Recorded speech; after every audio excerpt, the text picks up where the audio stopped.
Class 10th के विद्यार्थियों, मैं आज आप लोगों के लिए पहला वीडियो बनाने जा रही हूँ। मुझे खेद है कि अभी तक मैंने आप लोगों के लिए कोई वीडियो नहीं बनाया, लेकिन अब आप लोगों को वीडियो मेरे द्वारा मिलती रहेगी। आशा करती हूँ कि आप लोग घर पे होंगे, सेफ होंगे और आप लोग घर पे ही रहिए, कहीं निकलने की आप लोगों को जरूरत नहीं है। तो हम लोग आज 10th की बुक से, हिंदी की बुक, सबसे पहले लैंग्वेज का अध्ययन करेंगे। उसमें सबसे पहला चैप्टर जो है वाक्य है। वाक्य किसे कहते हैं, वाक्य के कितने भेद होते हैं, आज हम लोग जानेंगे।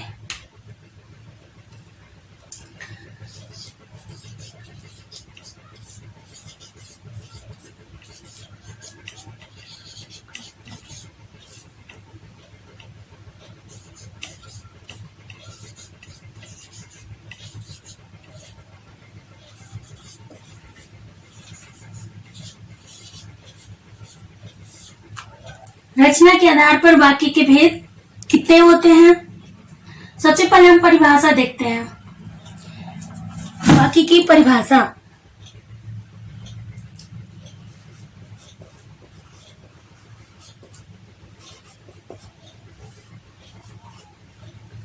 ऐसा सार्थक समूह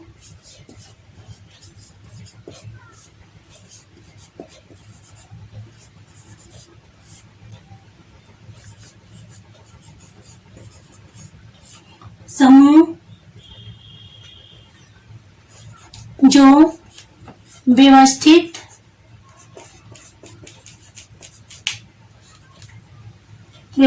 हो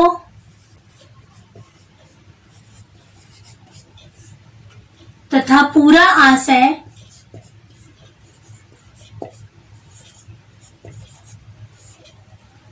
प्रकट कर सके।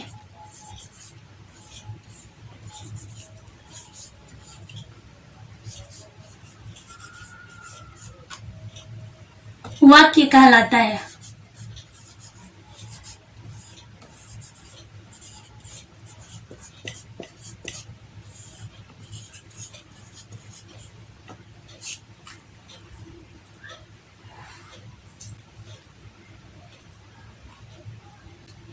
उदाहरण के लिए देखिए,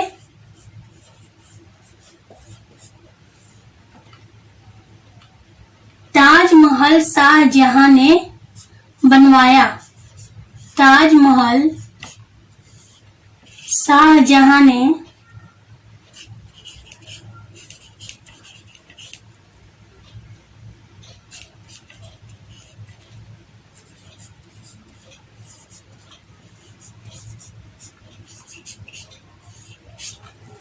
बनवाया।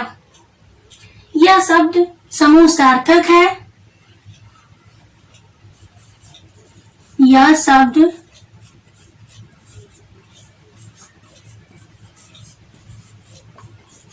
सार्थक है।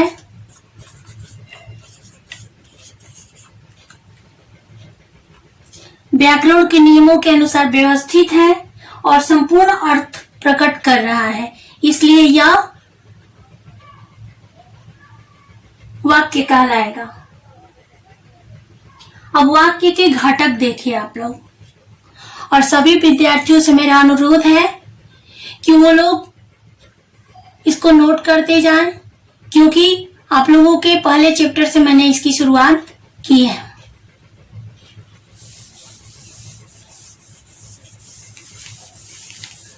वाक्य के घटक कौन कौन से होते हैं, ये देखिए।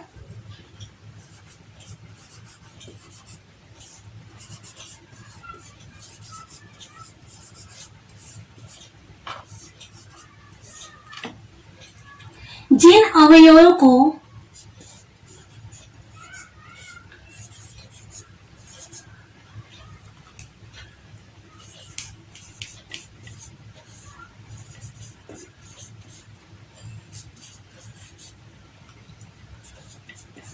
मिलाकर वाक्य की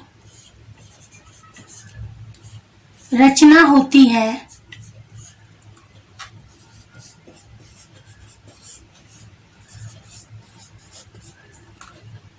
उन्हें वाक्य के अंग या घटक कहते हैं।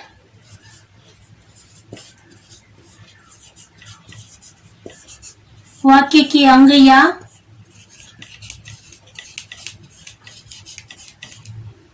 घटक कहते हैं।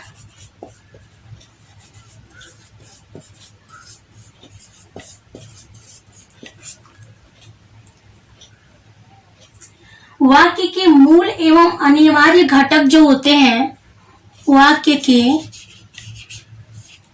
मूल एवं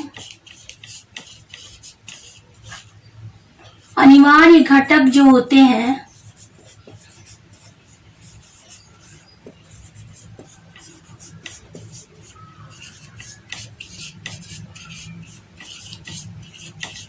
वो है कर्ता और क्रिया।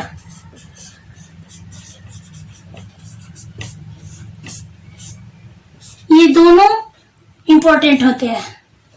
इसको ध्यान में रखिएगा कि कर्ता और क्रिया, हम कोई भी वाक्य बनाते हैं तो उसमें कर्ता निश्चित है और क्रिया भी निश्चित है, और कोई हो ना हो, लेकिन ये दोनों का रहना महत्वपूर्ण होता है।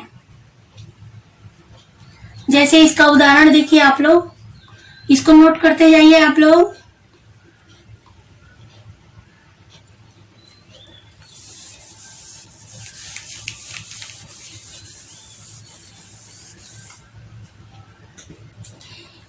कर्ता और क्रिया के बिना रचना करना संभव नहीं होता है।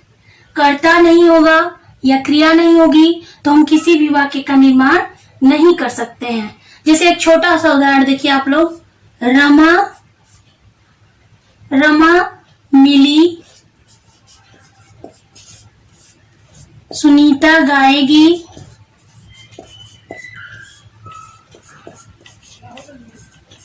सुनीता गाएगी, तुम खाओ,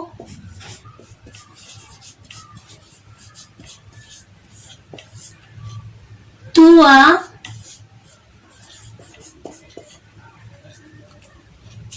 आप बैठें, ये सबसे छोटा उदाहरण है, लेकिन आप लोग देखिए कि इसमें रमा करता है, मिली क्रिया है, सुनीता करता है, गाएगी क्रिया है, तुम करता है, खाओ क्रिया है, तू करता है, आ क्रिया है, और आप करता है, और बैठे क्रिया है। तो एक छोटा सा उदाहरण था जिसमें आप लोगों ने देखा कि कर्ता और क्रिया के बिना भी नहीं बन पाया। तो हम किसी भी वाक्य को बिना कर्ता और क्रिया के निर्माण नहीं कर सकते हैं।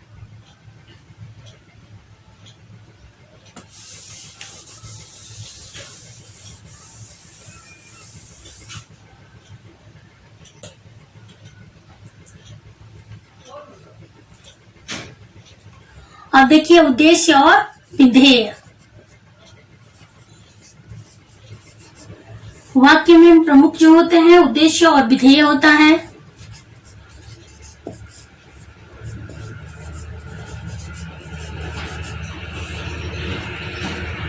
कर्ता और क्रिया के पक्ष के अनुसार, कर्ता और क्रिया के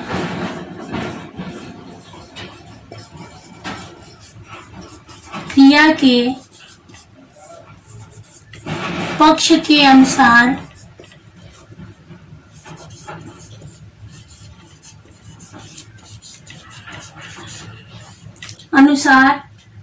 वाक्य के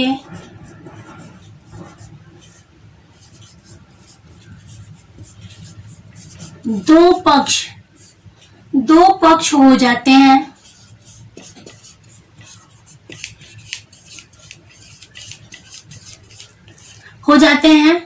एक हो जाता है उद्देश्य और दूसरा हो जाता है विधेय।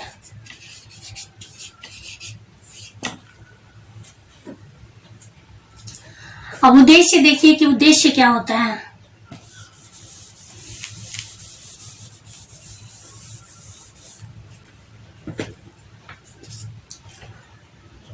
वाक्य में जिसके बारे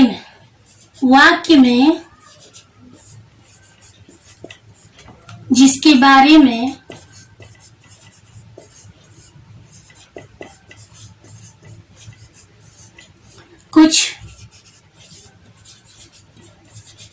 कहा जाए उसे उद्देश्य कहते हैं।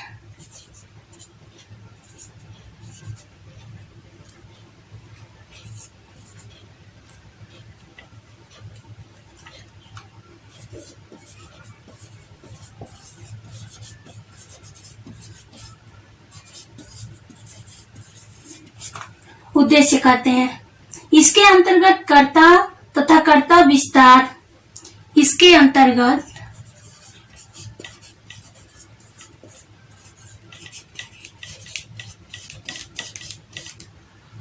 कर्ता तथा कर्ता विस्तार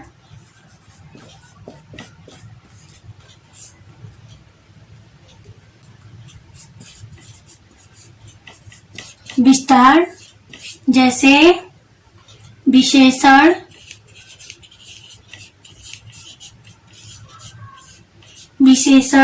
संबंध बोधक,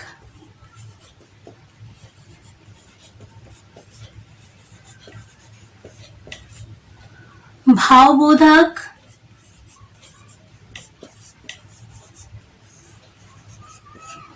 आदि आ जाते हैं।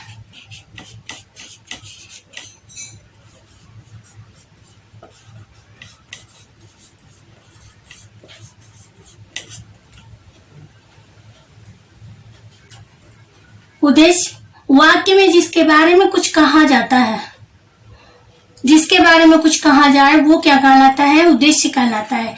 इसके अंतर्गत कर्ता तथा कर्ता का जिससे विस्तार होता है, कर्ता का जिससे विस्तार होगा, जिससे विशेषण को लिया जाएगा, संबंध बोधक को लिया जाएगा या भाव बोधक को लिया जाएगा, वो सभी आ जाते हैं।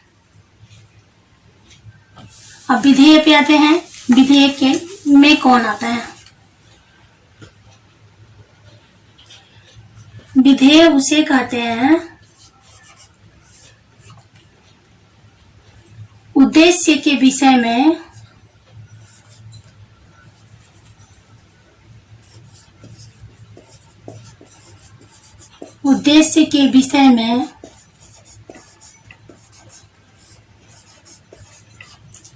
विषय में कुछ कहा जाए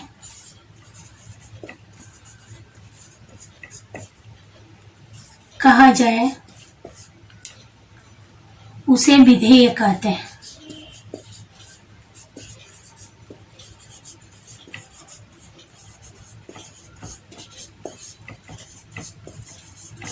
तो आप लोगों ने देखा कि उद्देश्य में वाक्य में जिसके बारे में कुछ कहा जाता है।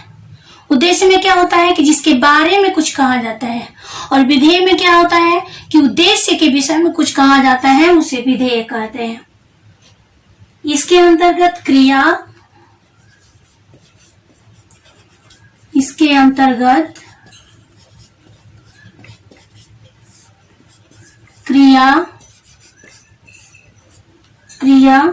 क्रिया विस्तार,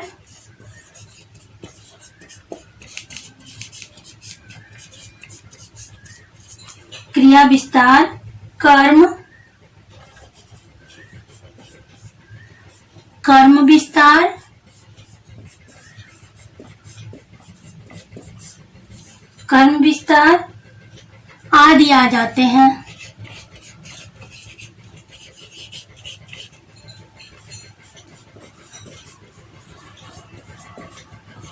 जैसे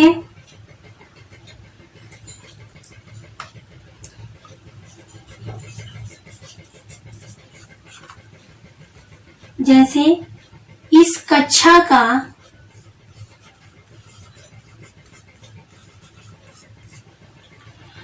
का सर्वश्रेष्ठ खिलाड़ी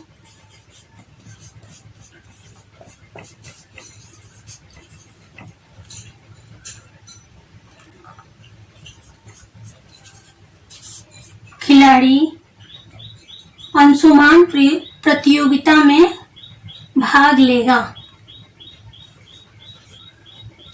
अंशुमान प्रतियोगिता में भाग लेगा।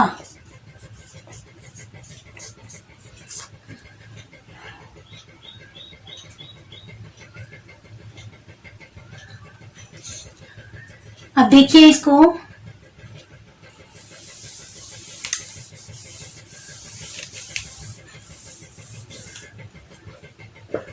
इस वाक्य में उद्देश्य जो है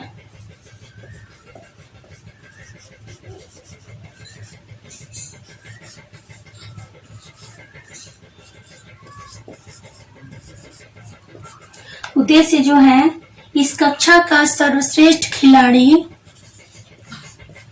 इस कक्षा का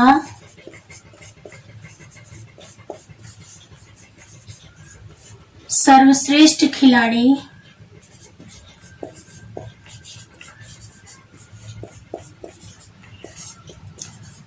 अंशुमान, और जो विधेय है वो है प्रतियोगिता में भाग लेना।